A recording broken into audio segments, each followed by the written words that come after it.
네, 할렐루야. 오늘 수요 성경 공부 두 번째 시간 이렇게 또 만나게 돼서 또 감사하고 또 반갑습니다. 오늘 마태복음 1장 예수님 탄생 이야기 부분을 좀 같이 나누려고 합니다. 다음 시간에는 2장 전체를 할 건데요. 2장까지 하면은 예수님 탄생의 이야기가 다 끝나게 되죠. 그 1장 본문 18절로 25절까지 내용은 너무 잘 아는 그러한 본문인 줄로 압니다. 우선은 저와 같이 읽으면서 내용을 아시지만 한 번 더 확인하고 그리고 오늘 같이 나누기를 원하는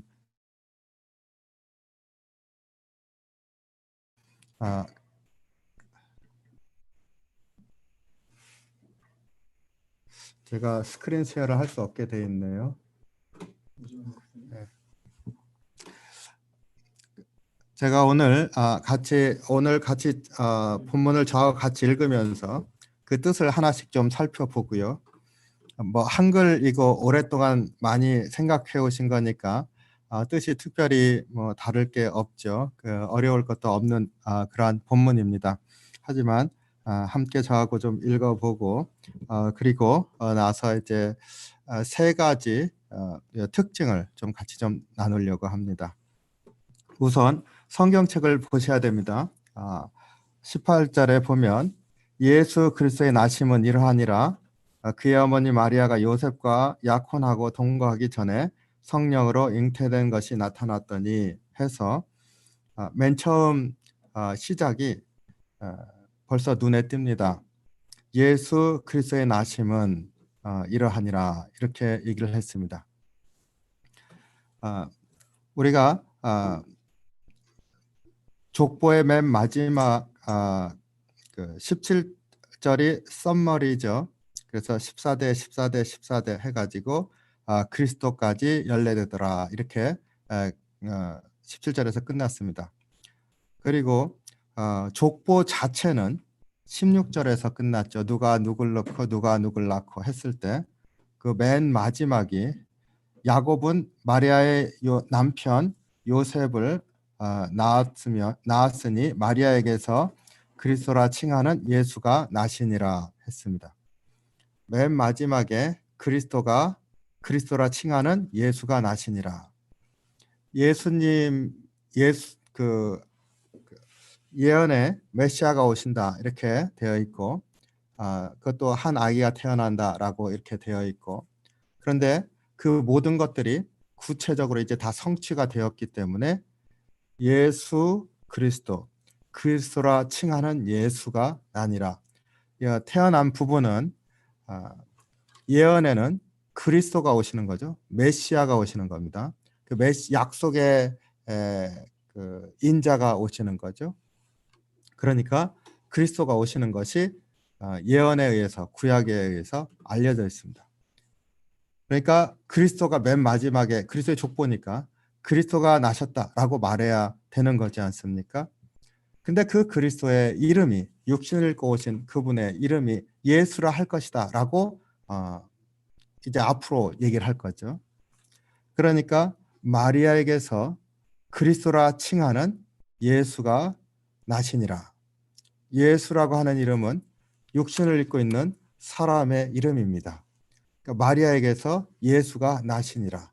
그런데 오시기로 하셨던 그리스도라 칭하는 예수가 나시니라. 이렇게 표현이 되어 있습니다. 이 예수님의 태어나심 자체, 이 표현 자체가 구약에서는 있을 수가 없는 표현입니다. 메시아가 오신다고 하는 것도 메시아가 오신다라고 하는 것은 탄생에 관한 예언에 나오는 것이 아니죠. 장차 메시아가 오실 것이고 메시아가 오시면 이런 일이 있을 것이고 뭐 이런 것과 관계되어져 있습니다. 탄생과 관련해서 이사야서에 있는 말씀은 아기가 태어나고 아기의 어깨에 정사가 매어져 있다. 뭐 이런 정도의 이야기입니다. 그렇기 때문에 그 예수 그 마리아에게서 그리스도라 칭하는 예수가 나시니라 한 얘기에서 그리스도라 칭하는 하고 딱 얘기한 것 오실 리가 아니라 지금 현재 그리스도라 칭하는 예수가, 이렇게 돼서 현재로 얘기를 하고 있잖아요. 성취를 나타내고 있죠. 그리고 그 성취에서 육신을 입고 있는 예수라고 이름을 분명하게 밝혀서 한 사람이라고, 한 사람, 그 이름을 가진 한 사람, 육신을 입고 이 땅에 사는 한 사람을 딱 지정하고 있습니다. 이거야말로 태어나셔서 오신 거지요. 그래서 족보의 맨 마지막 야곱은 마리아의 남편 요셉을 낳았으니 마리아에게서 그리스도라 칭하는 예수가 나시니라, 이렇게 함으로써 예언의 성취를 구체적으로 한 사람에게서 성취가 되어진 것을 여기에서 얘기를 하고 있습니다. 그러니까 선포죠. 이것을 믿지 않는 사람들에게는 이거는 선포입니다. 이렇게 그 사람들 앞에서 쾅 하고 터뜨리는 거죠. 말씀드렸던 것처럼 마태복음은 모세오경과 의도적으로 대비시키려고 하는 그러한 것도 있다고 말씀을 드렸어요. 그래서 말씀의 배열이 5개 말씀 축으로 되어 있다라고 하는 것을 지난 시간에 얘기를 했었습니다. 그렇기 때문에 유대인들 혹은 율법을 잘 알고 있는 사람들에게 이 메시지는 성취의 기쁨을 주든지 충격을 주든지 둘 중에 하나입니다. 이것을 알고 있는, 그 구약을 알고 있고 예언자들의 그 예언에 대해서 알고 있는 사람에게는 이것이 성취기 때문에 기쁨이든지 아니면은 충격이든지, 이러한 선언이죠. 16절이. 그리고 이제 썸머리 17절 하고 난 다음에 바로 그 그리스도라 칭하는 예수가 나시니라. 그래서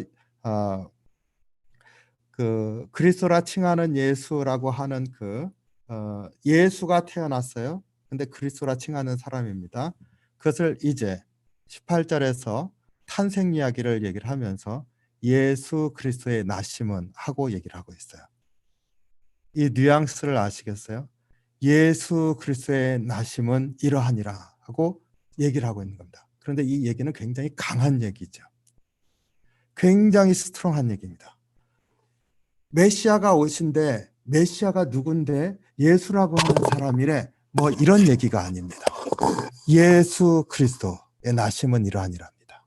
아주 확실하게 선포하고 있는 거죠. 확실하게 처음부터 선을 긋고 들어가고 있습니다. 그래서 예수 그리스도의 나심은 이러하니라. 그 다음에 보세요. 그의 어머니 마리아가 요셉과 약혼하고 동거하기 전에 성령으로 잉태된 것이 나타났더니, 우리가 잘 아는 부분입니다. 근데 그의 어머니 마리아가 요셉과 약혼하고, 아버지들 읽으면 서운하지요. 그의 어머니 마리아가 그의 아버지 요셉과 약혼하고, 뭐 이래야 되지 않겠습니까? 결혼 앨범을 이렇게 보던가, 옛날 그 약혼식 앨범을 이렇게 보던가 하는 걸 이렇게 보고 있는데 아이가 와서 엄마, 여기는 아빠라고 부르질 않는 거예요. 그의 어머니 마리아가 요셉과 약혼하고, 느껴지세요? 굉장히 의도를 가지고 이렇게 얘기를 하고 있는 겁니다. 그의 어머니 마리아가 아버지 요셉과, 육신의 아버지 요셉과 약혼하고, 이런 얘기가 아닙니다. 그러니까 이게 얘기하고 싶은 것은 어느 시점에 태어났다는 얘기를 하고 싶은 게 아닙니다. 뭘 얘기하고 싶은 거예요? 육신의 어머니 마리아는 얘기를 하는데 육신의 아버지는 얘기를 안 하는 겁니다. 이걸 얘기하고 싶은 거예요. 예수님이 태어난 시점을 얘기하는 게 아니라 예수님이 어떻게 태어났는지를 얘기하고 싶은 거죠. 그의 어머니 마리아가 요셉과 약혼하고, 마치 그냥 그 무덤덤하게 어떤 하나의 이름을 부르듯이 그렇게 얘기를 하고 있습니다. 요셉과 약혼하고, 그리고 그러니까 이제 어떻게 태어났는지를 얘기하고자 하는 의도기 때문에 어머니 마리아라고 했고, 요셉은 그냥 요셉이라고 했는데, 이어지는 말이 약혼하고 동거하기 전에, 같이 살기 전에, 이런 얘기입니다. 그러니까 철저하게 마리아와 요셉을 분리하고 있습니다. 그리고 분리하면서 마리아는 어머니라고 이름을 붙이고 있으면서 요셉은 안 붙이고 있는 거죠. 그러니까 동정녀 처녀가 아이를 낳으리니 하는 것을 얘기하려고 하는 거죠. 그렇게 태어났다는 얘기를 하고 싶은 겁니다. 그래서 약혼하고 동거하기 전에 그 다음에 이제 딱 밝히고 있죠. 성령으로 잉태된 것이 나타났더니. 그러니까 아버지가 하나님이시라는 것을 여기서 밝히고 있습니다. 예수 그리스도 이렇게 딱 부른 것도 굉장히 단도직입적으로 예수 그리스도. 당시의 사람들이 들으면은 충격을 받을 아예 확정지어서 단도직입적으로 얘기를 하고 있습니다. 예수 그리스도. 그가 나심은 이러하니 어머니는 육신의 어머니인데 아버지는 빼고 동거하기 이전에 성령으로 나시니라. 하나님으로 말미암아 나시니라. 이렇게 얘기를 했습니다. 그러니까 18절 한 절에 사실은 예수님의 탄생 얘기를 다 하고 있고 이 말 안에 메시아라고 하는 것을 아주 분명하게 얘기하고 있고 구약에 선포됐었던 예언됐었던 바로 그분이라고 하는 것을 다 얘기하고 있습니다. 그러니까 그 1장 18절 한 절에 모든 것이 다 들어가 있습니다. 예수님 탄생은. 예수 그리스도의 탄생은 이러하니라. 그러니까 우리는 예수 그리스도의 탄생은 이러하니라 하고 생각할 때 예수님의 이제 탄생 이야기를 생각하고 그 마리아하고 요셉이 정혼하기 이전에 이제 잉태하였었고 그다음에 어떻게 됐고 이 스토리를 생각하고 있는데 이 탄생은 이러하니라 하면서 하나님으로 말미암아 처녀가 잉태하여 아이를 낳게 되는 것이다라고 선언하고 있는 거죠. 그 다음이 재밌습니다. 19절 그의 남편 요셉은 의로운 사람이라 그를 드러내지 아니하고 가만히 끊고자 하여. 여기에서 뭐가 느껴지세요? 우선 요셉의 호칭이 변했습니다. 뭐라 그랬어요? 그의 남편 요셉은. 이제 하나의 그 마리아의 남편이라고 부르고 있죠. 여기서는. 그러니까 마리아와 요셉의 관계를 얘기를 하고 있습니다. 근데 아까 18절에서는 마리아와 요셉의 둘을 언급한 이유는 그들의 관계를 얘기하고 싶은 게 아니란 게 분명해졌죠. 누구의 관계를 얘기하고 싶은 거냐면은 예수님과의 관계를 얘기하고 싶은 거였었죠. 그러니까 요셉은 그냥 요셉으로 있었어요. 근데 여기서는 이제 스토리가 어떻게 되는 거예요? 그럼 마리아하고의 관계는 뭐야? 하는 것에 대한 설명을 하고 있습니다.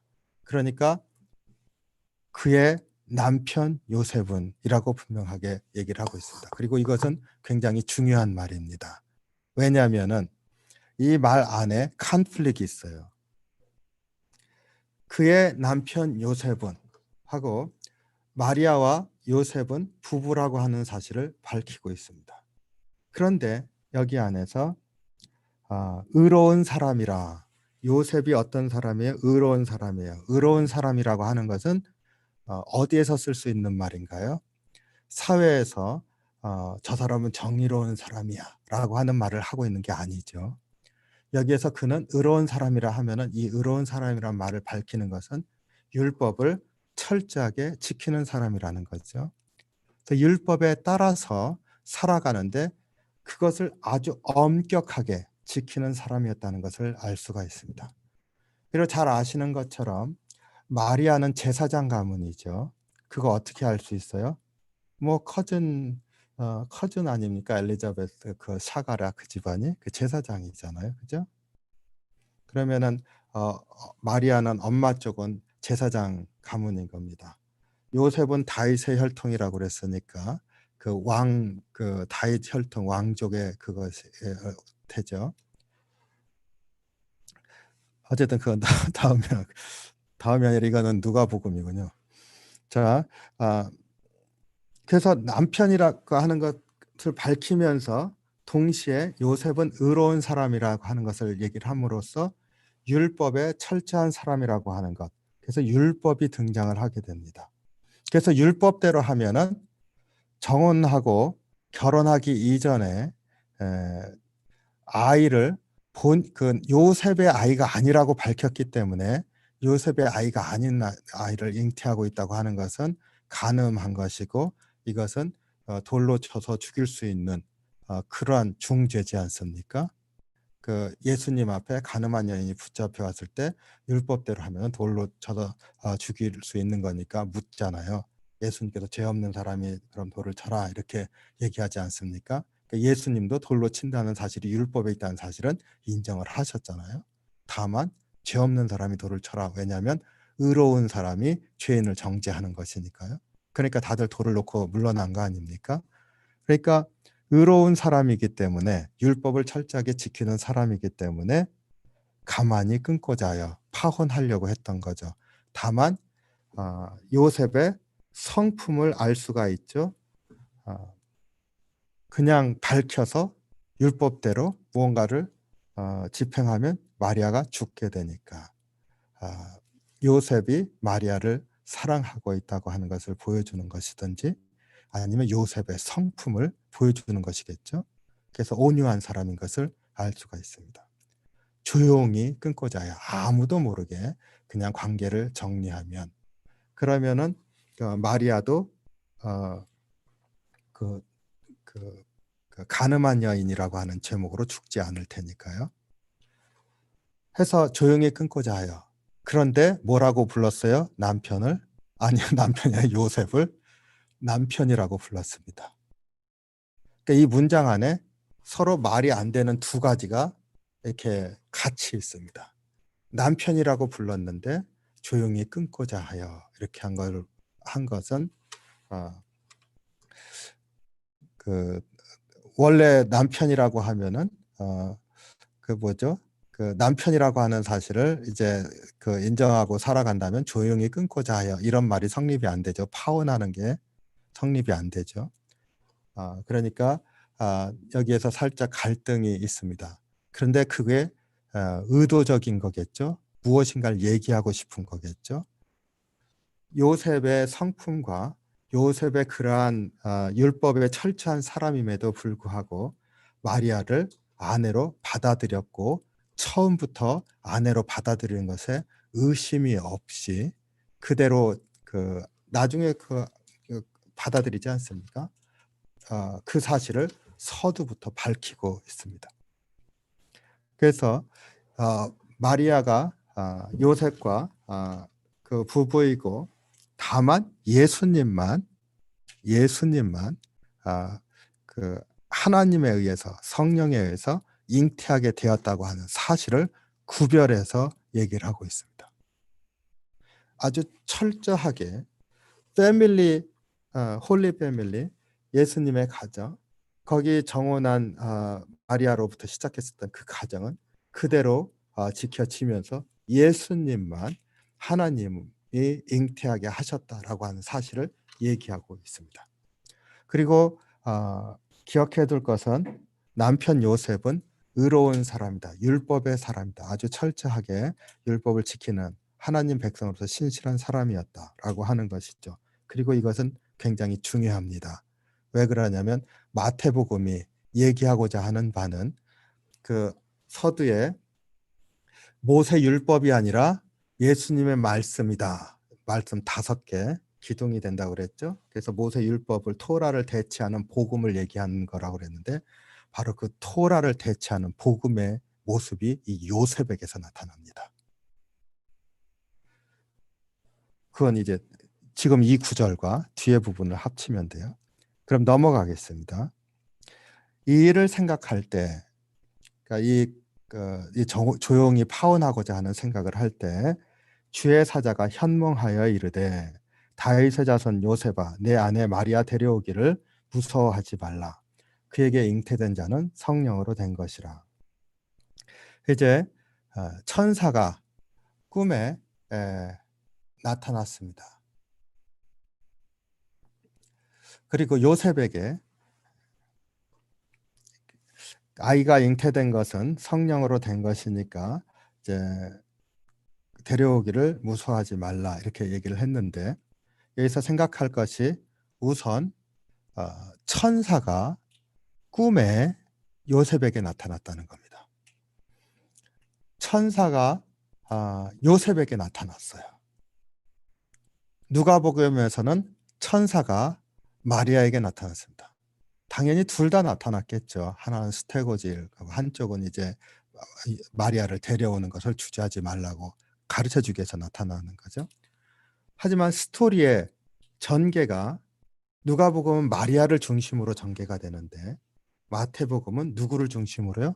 천사가 요셉에게 나타났으니까 요셉을 중심으로 이야기가 됩니다. 왜 그럴까요? 다윗의 자손이기 때문이죠. 다윗의 자손이기 때문에. 그리고 율법의 성취를 이루기 위해서죠. 요셉이 가정의 남편이고 마리아는 아내고 앞에서 밝혔습니다. 남편 요셉이라고. 남편 요셉은 가장에서 율법을 가르치고 가정이 지킬 수 있도록 하나님 앞에 설 수 있도록 그러한 역할을 하는 사람입니다.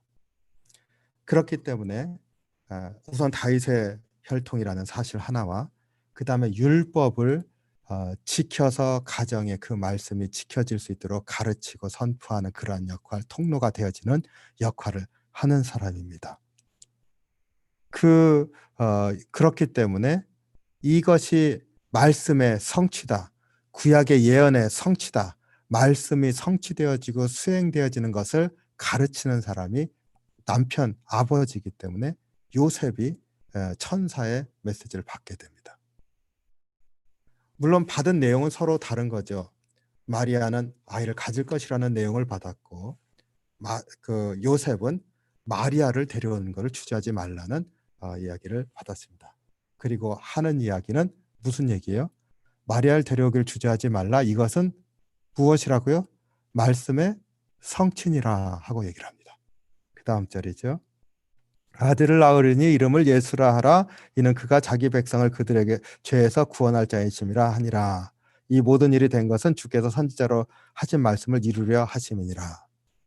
그래서 구약에 있었던 예언의 말씀이 성취되었다라고 하는 사실을 요셉에게 가르쳐 줍니다. 그래서 그것을 이제 요셉을 통해서 그것이 이루어지는 일을 감당케 하죠. 요셉이 가디안 같은 역할을 하게 돼요. 말씀을 지키는 자 혹은 마리아를 지키는 자를 역할을 하게 됩니다. 그리고 여기서 중요한 것은 무서워하지 말라 하는 단어입니다. 다윗의 자손 요셉아 무서워하지 말라. 누가복음에는 무서워하지 말라가 앞에 3번밖에 안 나옵니다. 세보세요 한번.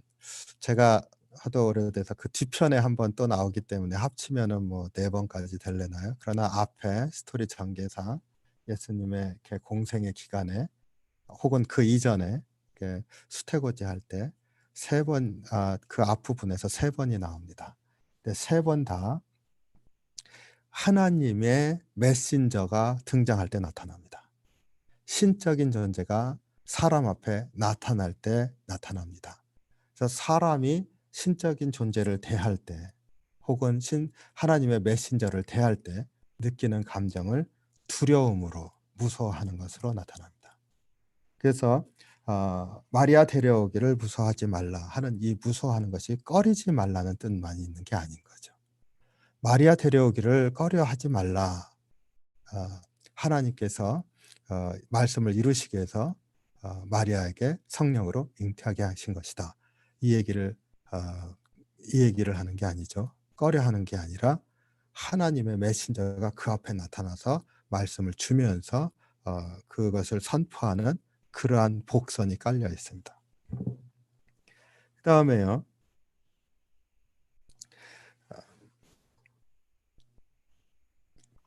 아들을 낳으리니 그 이름을 예수라 하라. 이는 그가 자기 백성을 그들의 죄에서 구원할 자이심이니라. 구약에서 처녀가 아이를 낳으리니 그 이름을 임마누엘이라 하리라. 이렇게 얘기를 했습니다. 그런데 그 이름을 예수라 하라. 그는 임마누엘이라 하는 것은 또 있죠. 23절에 인용을 하고 있으니까. 그런데 예수라 하라 해서 육신의 이름을 직접 얘기를 해줬습니다. 그리고 그 이름이 구원자이시기 때문이다. 그 자슈아 여호수아죠. 여호수아 자슈아하고 그 같은 이름이라고 하죠. 그게 구원하신다는 뜻이고요. 그래서 자기 백성을 그들의 죄에서 구원할 자심이라 하고 이름 부리를 해줬습니다. 그냥 이름만 따지면 구원인데, 그런데 여기에서 자기 백성을 그들의 죄에서 구원할 자이심이라 설명을 해줬습니다. 그러니까 죄에서 구원한다고 하는 분명한 그 해석이면서 메시지를 줬습니다. 그래서 예수님께서 메시아 그리스도로 오시는데 그리스도께서 하실 일이 무엇인지를 여기서 밝히고 있어요. 그 예언 전통에서 메시아가 올 것이다 했을 때 다윗 왕과 같은 그런 메시아가 기름 부음 받은 왕이 와서 이스라엘 백성을 이제 회복시키실 것이다 이렇게 기대하고 있었지 않습니까? 그런데 예수님을 그리스도라 얘기를 하면서 그 그리스도의 의미를 여기서 설명해 주고 있습니다. 이름을 통해서 예수라고 하고 그 뜻은 자기 백성들을 죄에서 구원할 자이시라. 구원인데 로마 제국의 압제에서 구원하는 분이 아니라 그들 백성을 죄에서 구원할 자이라 이렇게 얘기를 해줬습니다. 이 모든 메시지를 누가 받고 있어요? 요셉이 받고 있습니다. 요셉은 가장으로서 가르치는 자이기 때문이고, 그 다음에 율법이라고 하는 것을 가정에서 혹은 회당에서 가르칠 자이기 때문입니다. 그리고 가르치는 내용은 이제 바뀔 거죠. 예언에는 이렇게 되어 있는데 성취된 이것은 뭡니까? 복음입니다. 죄에서 구원할 자다. 복음이죠. 우리가 복음이라고 하는 것을 얘기를 하고 있는 바로 그 복음을 여기서 선포하고 있습니다. 그래서 예수 그리스도 그분이 우리에게 주시는 것은 복음이라고 하는 것을 탄생 가운데서 얘기를 하고 있어요. 그럼 앞에서 요셉을 소개할 때 요셉은 의로운 사람이라 율법의 사람이라 그랬습니다. 그런데 천사가 요셉에게 나타나서 말씀이 이루어졌다라고 얘기를 했습니다. 그리고 요셉은 그 말을 받아들여서 이제 마리아를 데려오잖아요. 뒤에 24절에 요셉이 잠에서 깨어 일어나 주의 사자의 분부대로 행하여 그의 아내를 데려왔으나 동침치 아니하고, 그래서 데려왔지 않습니까? 그 말을 들었습니다. 그러니까 예언됐었던 것이 성취되었는데 성취된 의미가 무엇이냐? 백성들을 죄에서 구원할 것이라 하는 새로운 메시지를 줬어요. 복음을 줬습니다. 이제 요셉의 역할은 이제 그 마리아를 보호하고 아기 예수님을 보호하는 것뿐만 아니라 예수님이 태어나는 메시지, 복음, 그것을 받은 자고 전할 자인 거죠. 그것을 지킬 자입니다. 그래서 요셉이 여기에서 이제 그 천사를 만남으로 해서 그 복음을 듣고 가르친 자로 세워졌어요. 그 다음에 요셉이 잠에서 깨어 일어나 이렇게 했는데 24절 현몽하여 가로되 해서 20절에서 천사가 나타날 때 꿈에 나타났습니다. 요셉이 이제 그 꿈에서 그 메시지를 받고 깼잖아요. 그리고 이제 그 깨서 말씀을 받은 대로 이제 그대로 행했습니다. 근데 꿈에서 깨는 이것, 그 꿈으로 메시지를 받고 꿈에서 깨는 이것이 굉장히 중요합니다. 왜 그러냐면 그 이때 당시에 그 초대교회 당시 혹은 그 이전 그 이전 고대 사회에서부터죠. 그러니까 예언자들 때도 마찬가지입니다. 꿈은요, 오늘날 우리들이 이해하는 그러한 꿈이 아닙니다. 그래서 한국 사람은 꿈은 반대입니다. 뭐 이렇게 얘기하기도 하고 그렇잖아요. 그래서 메시지 해석을 할 때 그 거꾸로 이렇게 해석하려고 하는 경향이 있지 않습니까? 그런데 예언적인 꿈은 그렇지 않죠. 반대가 아니라 그냥 메시지를 거기서 바로 얘기를 하죠. 그런데 고대 사회에서 그 꿈은 신현현을 나타냅니다. 하나님의 메신저가 나타날 때 하나님의 메시지를 받는 사람들이 꿈을 통해서 받아요. 그래서 꿈이라고 하는 것은 그냥 잠잘 때 천사가 나타나서 그걸 해줬구나라는 게 아니라 하나님의 메신저 혹은 하나님을 만나는 것을 말해주고 있어요. 그래서 꿈 가운데서 이 메시지를 받는 요셉의 모습이 이제 계속되는데 그가 하나님의 메시지를 받는 상태로 들어갔다 나오는 것을 얘기를 해줍니다. 우리식으로 얘기를 하면은. 꿈은 신현현이다라고 하는 것을 신이 나타나는 것이다 하는 것을 꼭 기억하시기 바랍니다. 아들을 낳기까지 동침하지 아니하더니 나음의 이름을 예수라 하니라 이렇게 했습니다. 그러니까 맨 마지막 절 25절도 한마디로 다 정리를 하고 있죠. 아들을 낳기까지 동침하지 아니하매 성령에 의해서 잉태된 아이다라고 얘기를 했고 나음에 태어났습니다. 이름을 예수라 하니라. 천사가 예언의 성취기 때문에 예수다라고 얘기를 했는데 그 이름은 죄에서 구원할 자이라고 하는 것을 가르쳐줬는데 예수라 했습니다. 그러니까 탄생 이야기는 예언의 성취입니다. 그런데 율법이 복음으로 바뀌는 이야기입니다. 예수님 탄생이요. 율법이 복음으로 바뀌었어요. 그리고 율법이 복음으로 바뀌는 것을 율법의 사람이었었던 요셉이 복음을 율법의 예언의 성취라고 하는 것은 율법을 가진 사람들도 율법의 성취를 믿으면 복음을 받아들이게 된다는 거죠. 마태복음이 토라를 대체하는 복음이다라고 말씀을 드렸어요. 요셉이 메시지를 받고 예수님이 태어난 과정 가운데서 율법이 복음으로 바뀌는 역사를 볼 수 있습니다. 요한복음엔 비슷한 이야기가 나와요. 가나 혼인잔치에서 포도주가 떨어졌는데 물을 포도주로 바꾸는 역사가 나타나지 않습니까? 근데 그 이야기는 독특합니다. 예수님이 하신 말씀이 있죠. 아직 내 때가 아닙니다. 마리아가 와서 그래도 하인들에게 시키죠. 예수님이 시킨 대로 다 해라. 그냥 뵙겠습니다. 어머니 말을 따라서 육신의 어머니 마리아의 말을 따라서 예수님께서 항아리에 물을 갖다 부어라 하인들에게 시켰습니다. 물을 부으니까 물이 포도주로 바뀌었지요. 중요한 건 그 이야기는 예수님이 공생의 시작 전이라 했습니다. 시작 전. 그리고 항아리에 물을 붓는데 그 항아리는 정결례를 행하기 위해서 물을 담아두는 항아리였었습니다. 그러니까 율법을 지키는 거죠. 어디 바깥에 나오면은 발을 씻는 것, 그게 정결례잖아요. 그래서 문둥이 시몬 집에 있을 때인가요? 했을 때 예수님께 여인이 와서 향유 붓고 눈물로 예수님 발 닦아드리고 뭐 이런 사건이 있지 않습니까? 너는 나에게 발 씻을 물도 주지 않았다. 정결례 행할 물도 주지 않았다. 이 여인은 그렇죠? 눈물로 예수님을 발을 닦았잖아요. 죄해이지 않습니까? 둘 다 마찬가지 사건이죠. 정결례라고 하는 건 율법을 상징하는 거죠. 근데 복음으로 바뀌지 않습니까? 물이 포도주로 바뀌었습니다. 그 포도주는 예수님의 보혈 그리고 성찬을 얘기를 하고 있기 때문에 복음으로 바뀐 거죠. 여인이 눈물로 예수님 발을 씻어드린 것도 정결례인데 죄 회개, 죄 용서를 구하는 것으로 발을 씻어드리니까 율법이 복음으로 바뀌는 거죠. 예수님의 탄생 이야기에서 바로 요셉이 율법의 성취, 예언의 성취 그 과정 가운데 나오는 메시지, 예수님의 탄생과 같이 붙어가지고 있는 이야기, 그건 뭐예요? 율법이 복음으로 바뀌었다는 겁니다.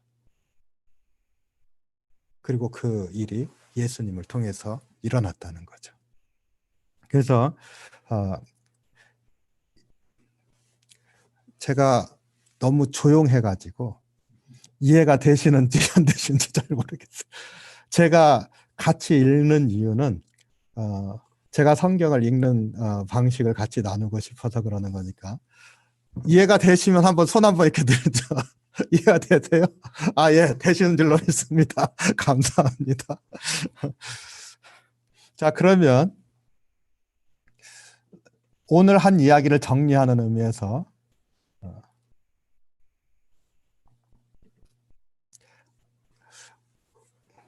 많은 걸 생각할 수 있어요. 그런데 세 가지만 얘기를 좀 해보겠습니다. 예수 그리스도 탄생 이야기, 오늘 이 탄생 이야기를 통해서 강조하고 있는 게 있습니다.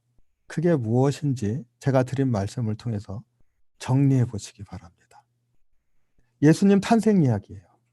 그러니까 이렇게 탄생하셨구나. 동정녀 마리아를 통해서 탄생하셨구나. 이것만 얘기하는 게 아닙니다. 이 안에는 정말 엄청난 복음이 숨어 있어요. 하나씩 생각해 보시기 바랍니다. 꼭. 그 다음에 이 안에 율법과 복음의 갈등 혹은 율법이 변해서 복음이 돼야 된다고 하는 메시지가 담겨 있습니다. 그리고 탄생 이야기는 누가복음의 탄생 이야기와 약간 다른 방식으로 전개하고 있습니다. 부부기 때문에 서로 다른 것이기도 하지만은 그러나 마리아의 탄생 이야기죠. 마리아를 통해서 일어난 탄생 이야기죠. 누가복음은 탄생이 어떻게 되었는지 다른 이야기들을 우리에게 소개하고 있습니다. 그런데 마태복음에서는 탄생 이야기를 통해서 무엇을 얘기하고 있어요? 새로운 약속의 성취가 가르쳐져야 되고 하는 것들을 강조하는 그 이야기로 얘기하고 있습니다. 그래서 그 말씀을 받는 사람이 요셉이죠. 이 세 가지 꼭 생각해 보시기 바랍니다.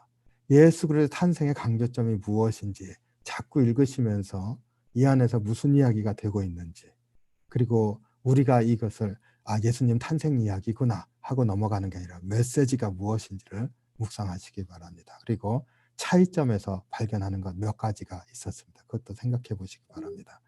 우선은 예수님 탄생 첫 번째 중요한 거, 성령으로 잉태하셨다는 거죠. 그 얘기를 어디서 얘기를 하고 있어요? 약혼하였는데 그 동거하기 전이었었다. 의로운 사람인데 드러내지 않고 가마지 끊고자 했다. 여기에서 요셉이 자기와 상관없는 아이라고 하는 것을 밝히는 거니까 동정녀 탄생 얘기하고 있는 거죠. 아들 낳기까지 동침하지 아니하였다. 이것도 역시 동정녀 탄생을 얘기를 하고 있습니다. 그 다음에 그 호칭의 변화, 재미있는 변화가 있다고 그랬죠. 마리아에 대한 호칭과 요셉에 대한 호칭이 바뀝니다. 그의 어머니 마리아, 이렇게 얘기하는 이유는 예수님과의 관계에서 보고 있기 때문에 그냥 요셉이라고만 말을 했어요. 그런데 그 다음에 마리아의 관계, 마리아는 본인이니까요. 남편 요셉, 그 가을 얘기를 했고, 그 다음에 너의 아내 마리아, 이제 마리아가 남편 요셉의 아내 마리아 해갖고 남편과 아내라고 하는 게 다 등장합니다. 그리고 다윗의 자손 요셉아 이렇게 부르잖아요. 다윗의 자손 요셉입니다. 그렇기 때문에 이 안에 많은 것들을 생각할 수 있는 호칭의 변화가 있습니다.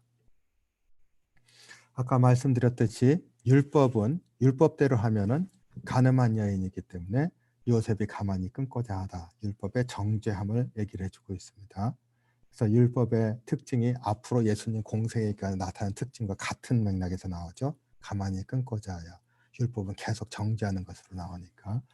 그런데 요셉이 천사의 분부대로 행하여 그 아내를 데려왔으니 이것은 율법을 어기는 거 아닙니까? 본인이 지키고 있었던 율법을 벗어났습니다. 그리고 아들을 낳기까지 동침하지 아니하더니 해서 동정녀 탄생이라고 하는 사실을 일어날 수 있도록 도와주고 있습니다.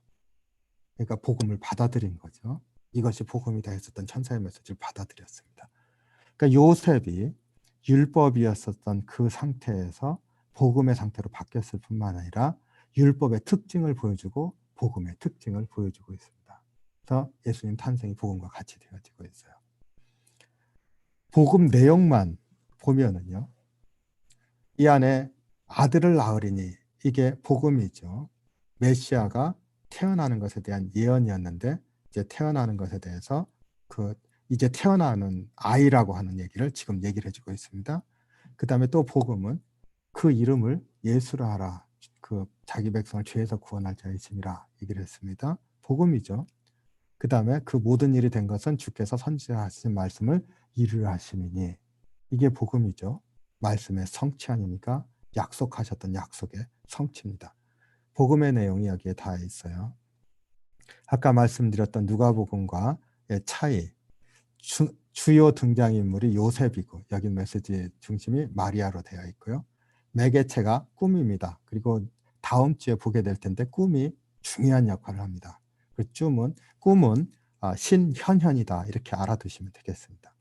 근데 누가복음에서는 등장인물들이 각각 하나님께 신앙 고백하면서 찬양하는 이야기로 이 그 스토리가 이어져 나갑니다. 근데 여기는 꿈이 이어가요. 그것도 이유가 있겠지만 하여튼 지금은 신현현이다 하는 사실만 좀 기억하시기 바랍니다. 구조는 예언됐었던 게 성취되었다라고 하는 것인데 누가복음에서는 예수님이 탄생하는 것으로 인하여서 사람들이 느끼는 감정, 고백, 그 이야기들입니다. 그거는 복음이 주어졌을 때 사람이 느끼는, 사람들이 복음을 받았을 때 어떻게 나타나는지, 어떻게 변했는지, 어떤 이야기를 하는지, 찬양과 고백이겠죠. 그러한 이야기들이 나타납니다. 그리고 그 말씀을 누가 받았는지, 받은 사람들이 중요해집니다. 근데 여기는 받은 사람들을 통해서 메시지를 전하는 것이 아니고 여기서는 예언의 성취라고 하는 것에서 이제 그리고 그 예언의 성취를 위해서 하나님이 어떻게 인도하시는지를 보여주고 있어요. 제가 보기에는 이게 내용 정리 전부 다인 것 같은데 제가 한 30분만 하려고 하는데 많이 지난 것 같습니다. 예수님 탄생 이야기, 제가 많은 이야기를 말씀을 드렸지만은 한 가지 중요한 사실을 기억하시기 바랍니다. 예수 그리스도의 나신, 아예 서두부터 이렇게 하고 있는 이 복음을 들으시기 바랍니다. 예수 그리스도의 나심은 이러하니라. 처음부터 약속이 성취되었고 그리고 우리의 율법적인 것들, 죄로 죽을 수밖에 없는 것에서 복음으로 구원으로 나아가게 되었다고 하는 것. 그리고 이 일을 위해서 말씀을 받아들인 사람이 있었다고 하는 것을 꼭 기억하시기 바랍니다. 우리의 삶 가운데도 이런 역사가 좀 있기를 원합니다. 내가 변해야 될 게 무엇인가? 내가 변해야 될 게 무엇인가? 복음을 내가 받아들였다고 하는 것은 어떤 역사가 있는 것인가 하는 이러한 것들을 말씀을 묵상하시면서 다시 한번 돌아보고 주님 앞에 나가길 원합니다. 잠깐 같이 기도하겠습니다.